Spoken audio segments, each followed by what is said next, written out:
pero en el infierno, si no seguimos el consejo de la palabra de Dios. Un consejo desastroso.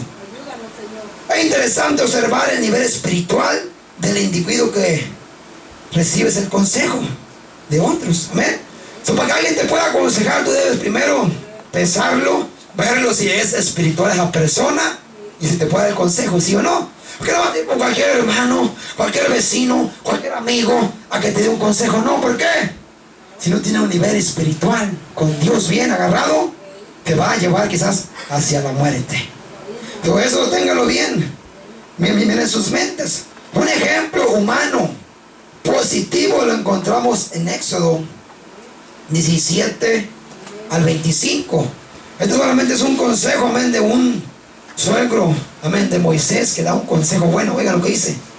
Entonces, Éxodo 18, 17, 25, si quieren apúntenlo, dice: entonces el suegro de Moisés le dijo: no está bien lo que haces, desfallecerá del todo tú y también este pueblo que está contigo, porque el trabajo es demasiado pesado para ti. No puedes hacerlo tú solo. El Señor dice: oye ahora mi voz. El suegro de Moisés, Jetro, le está dando un consejo. Le dice: oye ahora mi voz, yo te aconsejaré, le dice, y Dios estará contigo. Es tú por el pueblo delante de Dios y sométete tú a los asuntos de Dios. Y enseña a ellos las ordenanzas y las leyes y muéstrales el camino por donde deben andar y lo que han de hacer. Además, escoge tú de entre todo el pueblo varones de virtud, temerosos de Dios, varones de verdad, que aborrezcan la avaricia, y ponlos sobre el pueblo por jefes de millares, de centenas, de 50 y de 10. El 22. Ellos juzgarán al pueblo en todo tiempo, y todo asunto grave lo traerá a ti, y ellos juzgarán todo asunto pequeño. Así aliviarás la carga de sobre de ti, y la llevarás ellos contigo. Si tú hicieres, y Dios te lo mandare, tú podrás sostenerte, y también todo este pueblo irá en paz a su lugar. Dice el 24. Y oyó Moisés la voz de su suegro, y oyó Moisés, dice, la voz de su suegro, y hizo todo lo que dijo. Escogió Moisés varones de virtud de entre todo Israel, y lo puso por jefes sobre el pueblo, sobre 1000, sobre 100, sobre 50 y sobre 10. Ok, aquí Moisés escucha un consejo sabio de Jetro, su suegro. ¿Y sabes qué? Si tú escuchas este consejo, todo te va a salir bien. Estamos hablando que vamos a escuchar consejos de personas que están agarrados de la mano de Dios. Moisés escuchó este consejo, a decirte, el pueblo estuvo con él. Eso fue un consejo de un varón de Dios y alguien que estaba consciente, amén, aconsejando a alguien, a Moisés. Hay innumerables instancias grabadas en las escrituras de aquellos que ofrecieron consejos malos. Un ejemplo también, tengo un ejemplo significativo del consejo negativo y sus efectos es visto en el necio consejo dado a Roboam por los jóvenes de su edad. Primera de Reyes 12, 6 al 17. Ahorita les leí, conforme a la Biblia, un consejo bueno. Ahorita les voy a leer un consejo malo que se le da a este rey. Amén, para que vean la consecuencia. Si es un consejo bueno, vas a caminar bendecido con Dios. Si es un consejo malo, te va a traer para abajo. Escucha esto. Primera de Reyes 12, 6 al 16. Entonces el rey, dice, Roboam pidió consejo de los ancianos que habían estado delante de Salomón su padre cuando vivía, y dijo: ¿cómo aconsejáis vosotros que responda a este pueblo? ¿Cómo me aconsejan? Dijo Roboam. Y los ancianos eran ancianos con experiencia. Y escuchen, ellos le hablaron diciendo: si tú fueres hoy siervo de este pueblo y tú les sirvieres, y respondiéndoles buenas palabras les hablares, ellos te servirán para siempre. Los ancianos le dan buenos consejos a Roboam. Le dicen: ¿sabes qué? Si tú te pones como ayudante de ellos, como siervo de ellos, y le das buenas palabras, el pueblo va a estar contigo. Ok, fue un buen consejo a los ancianos, pero vean más abajito el 8. Pero él dejó el consejo de los ancianos, dice, que le habían dado, y pidió consejo de los jóvenes que se habían criado con él y estaban delante de él. El consejo de los ancianos, de los viejones, como decimos, lo dejaron en un lado y le pidió el consejo a sus amigos que crecieron también, quizás tenían 15, 20 años, no sé, sin experiencia, quizás jugaron canicas juntos. ¿Qué consejo le podían dar? Pero él actuó en agarrar el consejo de ellos. Dice, y fíjate el 9 lo que dice, y les dijo: ¿cómo aconsejáis vosotros que respondamos a este pueblo? Le pregunta a los jóvenes que me ha hablado diciendo: disminúyeme algo del yugo que tu padre puso sobre nosotros. Oigan lo que los jóvenes dijeron. Entonces los jóvenes que se habían criado con él le respondieron diciendo: así hablarás a este pueblo que te ha dicho estas palabras. Tu padre agravó nuestro yugo, mas tú disminúyenos algo. Así les hablarás, dijeron los jóvenes. El menor dedo de los míos es más grueso que los lomos de mi padre. Son palabras que Roboam pensaba que su dedo más delgadito era más que su padre, y actuó en agarrar el consejo de estos jóvenes inexpertos. Y lo que dice el 11: ahora pues mi padre os cargó, oigan el consejo que les dieron los jóvenes. Ahora pues mi padre os encargó de pesado yugo, mas yo todavía, dice, les voy a añadir más vuestro yugo. Mi padre os castigó con azotes, mas yo os castigaré con escorpiones. Los ancianos dieron un consejo que les ayudara a trabajar. Los ancianos le dijeron: ¿sabes qué? Hazte como ellos, ayúdalos para que estén contigo, ahí te van a querer. Y los jóvenes dijeron: no, si tu padre les dio una tarea de 8 horas, tú dales 16 horas. Si tu padre los castigó con azotes, tú échales escorpiones para que les piquen. Fue el consejo de los jóvenes. Pero fíjese la consecuencia que trae un consejo malo.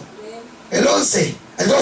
Al tercer día vino Jeroboam con todo el pueblo a Roboam, según el rey le había mandado, diciendo: volved a mí al tercer día. Y el rey respondió al pueblo duramente y les dijo, dejando el consejo de los ancianos que les había dado. Y les habló conforme al consejo de los jóvenes, diciendo: mi padre agravó vuestro yugo, pero yo os añadiré vuestro yugo. Mi padre os castigó con azotes, mas yo os castigaré con escorpiones. ¿Y qué pasó? Lo que el pueblo hizo cuando les agravó el castigo este hombre.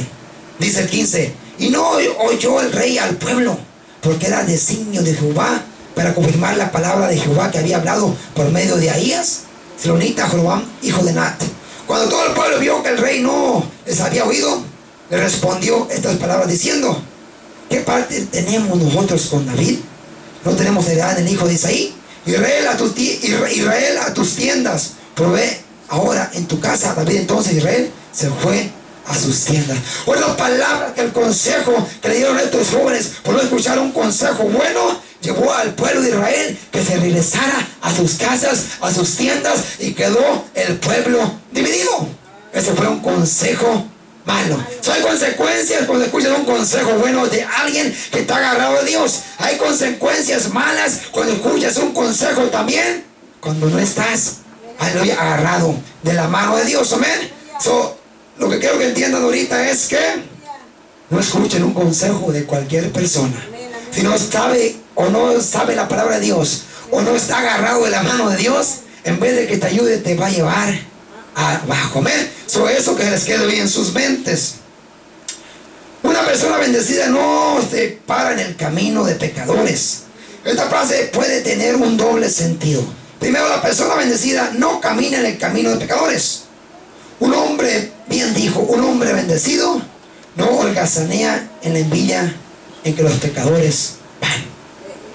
Por las palabras, un hombre bendecido no va a andar ahí codiciando las cosas de un hombre o de una persona inconversa. ¿Por qué? Porque tú sabes que lo que tienen ellos es pasajero. Si tienes a Dios, es duradero. Amén. Ok, hay camino que al hombre le parece derecho, pero su fin es el camino de muerte, dice Proverbios 14:12. La segunda idea que podemos deducir de la frase, no pararse en el camino de pecadores, puede ser no pararse en su camino, ser piedra de tropiezo e impedir que ellos vengan a Dios. La persona bendecida busca ser un eslabón para salvación en vez de ser una piedra de tropiezo. Amén. Una persona bendecida no va a ser piedra de tropiezo para ti. ¿Por qué? Porque Él te va a ayudar a que sigas adelante. Pero en cambio una persona que no es bendecida, que no está en el camino de Dios, va a ser una piedra de tropiezo siempre para ti. Tu oído debe escuchar solamente aquel hombre de Dios, aquel consejo bueno para que te lleve hacia adelante. Oye, aquí va a ir otra de las preguntas. Una persona bendecida no se sienta en silla de escarnecedores. ¿Cuál es la pregunta que tenemos ahí? ¿Qué significa una silla de escarnecedores? Todos este salmo, hasta los niños se lo saben. El salmo número 1. La mayoría de los grandes no lo sabemos. Pero ¿qué significa ver una silla de escarnecedores? Estoy hablándole a la gente que ya es cristiana, bautizada, a los que nos visitan, los amigos, a la familia, que ahorita no se sientan mal porque le estoy hablando a la iglesia, amén, a los convertidos. Pero ustedes están aquí para aprender juntamente con nosotros. Que no se sientan mal ustedes. A ver, a la iglesia, ¿qué? ¿Qué es una silla de escarnecedores? Hacedores de maldad. Ok. Una persona bendecida no se sienta en silla de escarnecedores. Ok, la silla de escarnecedores es el último en una serie de pasos para dirigir a una persona lejos de Dios. Ok, hay una progresión para llegar a sentarse en la silla, amén. Cuando vas a sentar a una silla, déjame decirte, no te apareces y te sientas en la silla, ¿a que no? Hay pasos que seguir para llegar a esa silla. Quizás estoy ahí, sentado acá y me quiero sentar allá, me tengo que parar, tengo que caminar, no me puedo sentar así de frente, me lo estoy hincando. Hay un proceso para que me pueda sentar en esa silla. Para sentarte en la silla de escarnecedores, hay procesos también. Yo me sé este salmo de memoria, pero ni sé lo que dice, amén. Dice así. Note la progresión, ¿ok? Empieza por caminar en el consejo de malos. Es el punto número 1. ¿Qué significa la palabra escarnecedores? ¿Qué me robó mi papel? A ver. No se vale copiar. ¿Por qué no se vale copiar? Porque ya lo tengo con mis respuestas. A ver, ¿cuántos están gozando en esta mañana? ¿Cuántos más 2? ¿O más 3? Hombre, yo pensé que todos estaban gozando en esta mañana. Yo me estoy gozando en esta mañana. ¿Cuántos? Aleluya, todos están gozando en esta mañana. No dice la día al hermano ahorita que se llevó los papeles. Aleluya. A ver, ¿no la tienen ella con mis respuestas ahí? Se está sacando un 10, aleluya. ¿Quién está sacando un 10? Aquí está, que dijeron, ya la tienen, bueno. Ok, bueno, ¿estamos aquí todos? Esto lo hice para que se despierten. Yo sé que están despiertos, pero no quiero que se me duermen. Ok. ¿Qué es una silla de escarnecedores? Hay 3 procesos, amén. Empieza por caminar en el consejo de los malos. Después sigue a pararse en el camino de los pecadores. Y finalmente termina en la silla de los escarnecedores. Ok. La respuesta para la pregunta número 2 es el último en una serie de pasos. Apúntale. ¿Qué es una silla de escarnecedores? Es el último en una serie de pasos para dirigir a una persona lejos de Dios.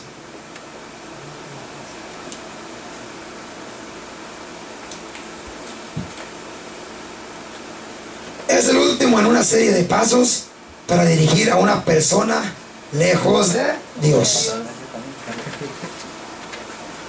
Ok, note la progresión, ok. La progresión es esta. Empieza por caminar en el consejo de malos. Empieza por caminar en el consejo de malos. Después sigue a pararse en el camino de los pecadores. Después sigue a pararse en el camino de los pecadores. Y finalmente termina en la silla de los escarnecedores. Es el último en una serie de pasos para dirigir a una persona lejos de Dios. Note la progresión. Empieza por caminar en el consejo de los malos. Después sigue a pararse en el camino de pecadores. Y finalmente termina en la silla de escarnecedores. A, B y C, ahí les van. Estos son los 3 puntos que lo que significa escarnecedores. A, negar a Dios. B, es una silla de antagonismo y odio. C, negar que Dios existe. A, negar a Dios. B, es una silla de antagonismo y odio. C, negar que Dios existe. Esa es la silla de escarnecedores. Tiene un proceso para que tú te sientes en ella. Amén. Pero cuando lean el Salmo número 1, todos ya van a saber más o menos definirlo y explicárselo a alguien más. Amén. La silla de escarnecedores es el lugar donde individuos niegan a Dios. O escuchen, esto es más que no creer, sino incredulidad con pasión para refutar a Dios. No solamente no creen a Dios, pero refutan. Dicen que no existe. Muchos dicen que creen en la naturaleza. Muchos creen en el chango todavía. En las escuelas enseñan eso todavía. Sí. Que venimos de evaluación, que de los monos, que de los changos. Pero como dijo un predicador por ahí, muy pequeño, hasta ahorita los changos y las changas tienen changos todavía. Porque Dios es el que da la vida. Porque Dios es el que cría al hombre como al ser humano. Pero cuando te sientas en las sillas de escarnecedores, niegas que Dios hace todo esto. Esto es las sillas de escarnecedores. Y hay muchos que están sentados en las sillas allá afuera en el mundo. Muchos que son anticristos, que no creen en Jesucristo. Tanta cosa que te pudiera nombrar. Es una actitud que se opone a Dios y a su palabra, negando su misma existencia. Proverbios 3:34 describe la actitud de Dios hacia los escarnecedores. Ciertamente dice: Él escarnecerá a los escarnecedores y a los humildes les dará gracia. Es lo que dice Proverbios, que Él escarnecerá a los escarnecedores y a los humildes les dará gracia. Otras palabras, que a los que rechazan a Dios, a los que se creen que saben todo y no creen en Dios, Dios los pondrá abajo. Y a los humildes que creen que Dios vive, existe, Dios los exaltará. Ok, ya, punto B, ya para terminar. Ni siquiera la tercera parte de la lección, pero voy a ir. Una lección, como les dije al principio, lo va a dar casi en 3 domingos. Amén, para que le puedan entender bien, para que puedan apuntar. Ok, cosas que un hombre bendecido hace. Por tanto, leí cosas que un hombre bendecido no hace. Son cosas que bendecido que un hombre hace. Una persona bendecida se deleita en la palabra de Dios. Dice: sino que en la ley de Jehová está su delicia. Es el Salmo 1:2, ¿verdad? Estamos definiendo el Salmo, lo que empezamos a leer. Sino que en la ley de Jehová está su delicia. El hombre bendecido se deleita en la palabra de Dios. Vea también el Salmo 119:6, ¿qué dice?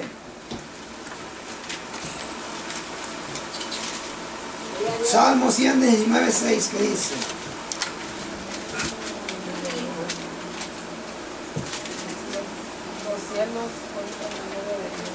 ¿Qué dice?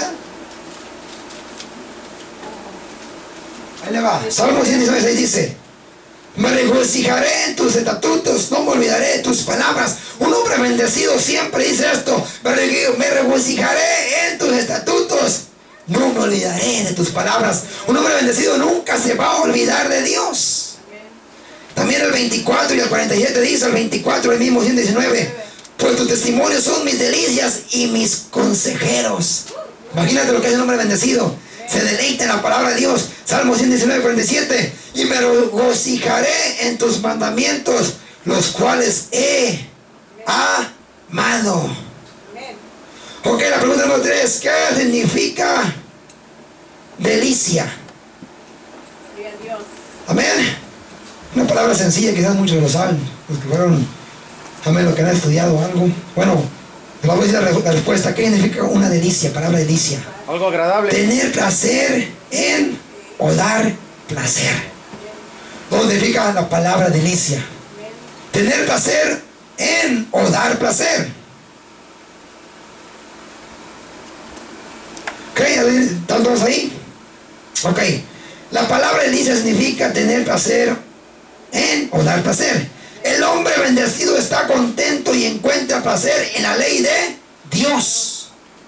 El gozo viene al hombre bendecido cuando él pone a Dios primero en su vida. Él muestra su deleite pensando, leyendo y obedeciendo la palabra de Dios. ¿Ok? Voy a tener la número 3. La número 4. Yo pregunto a ustedes en esta mañana, ¿crees que fueron las leyes de Dios escritas para hacer la vida miserable al ser humano? No.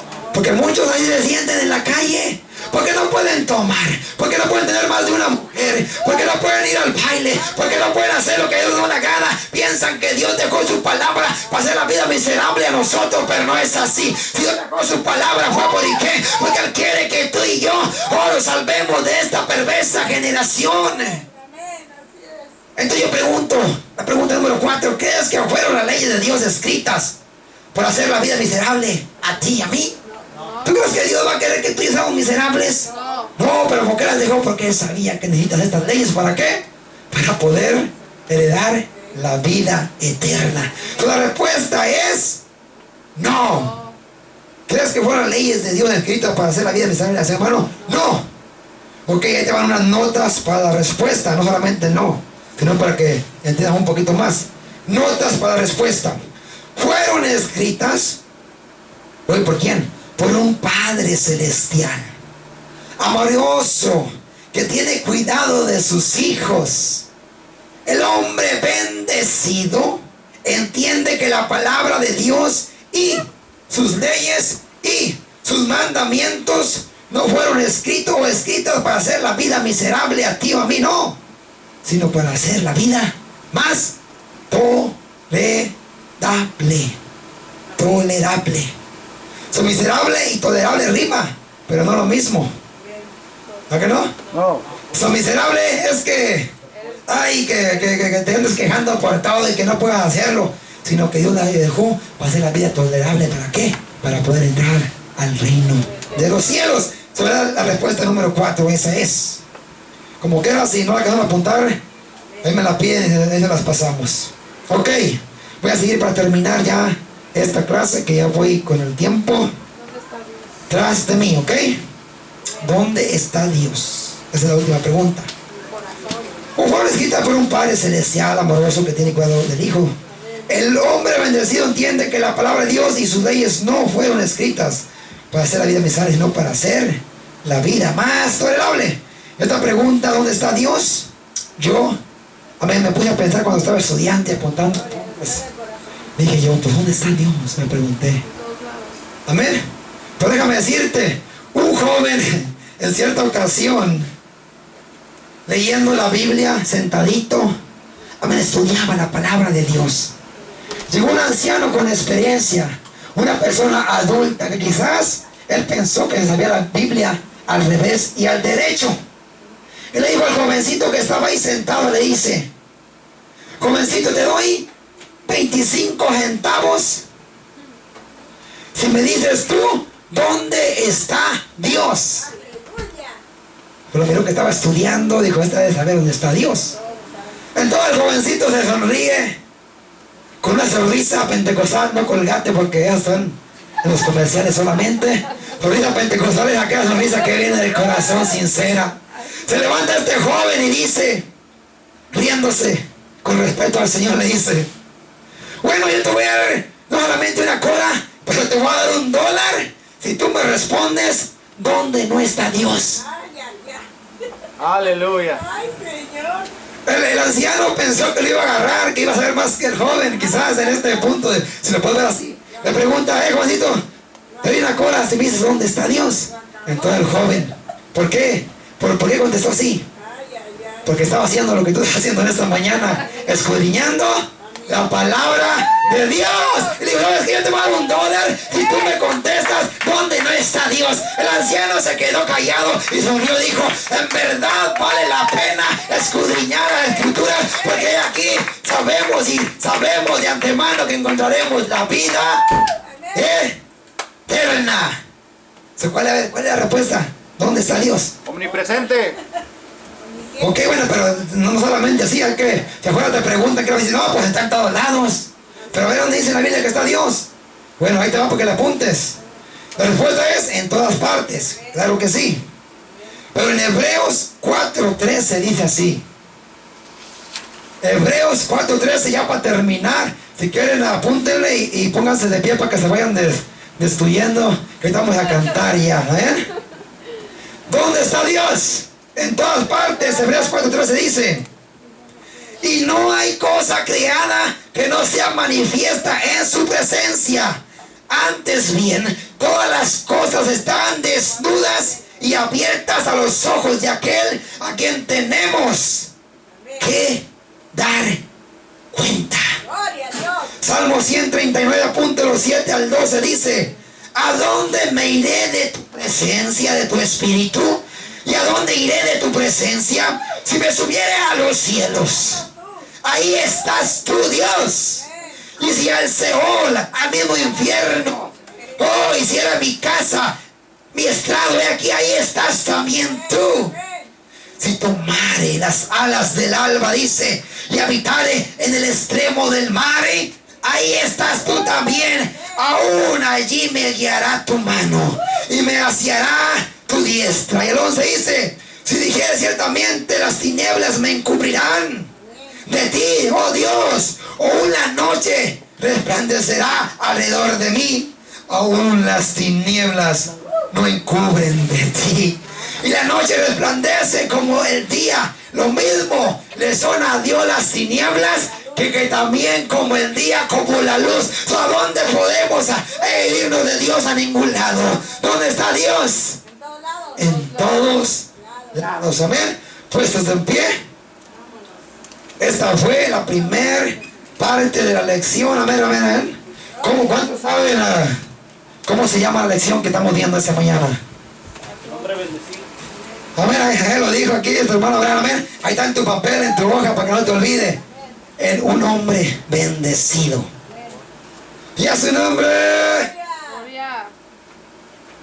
¿Cuántos se gozaron? Yo me gocé, no sé si usted no te gozaste, bueno, pues yo sí me gocé. Ok, aleluya, bueno.